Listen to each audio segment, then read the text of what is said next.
campaign trail, Trump has been talking about what he plans to do if elected in November, and that includes rolling back the rights of millions of LGBTQ people. It's part of a wider playbook to undo many modern civil rights advances for minority groups.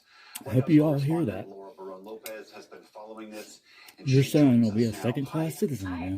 So on LGBTQ rights, what has Trump said he wants to do? Since launching his campaign, former President Donald Trump has targeted LGBTQ people, transgender people. He's attacked gender-affirming care for minors, as well as their ability to play in sports. And he says that he plans quick action if elected.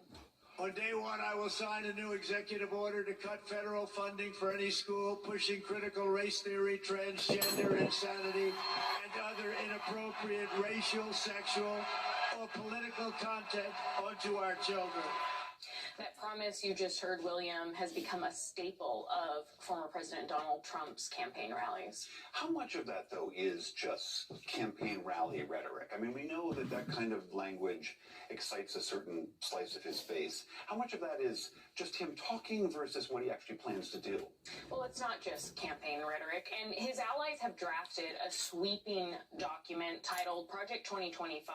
It's led by the conservative think tank, the Heritage Foundation, and it details a blueprint for a second term for Trump, specifically on restricting LGBTQ rights. What that details is reinstating a transgender military ban, limiting LGBTQ workplace discrimination protections. Currently under the law, sexual orientation and gender identity are protected. Are you serious? Rescind health care protections for transgender people and urge Congress to define gender as male and female fixed at birth.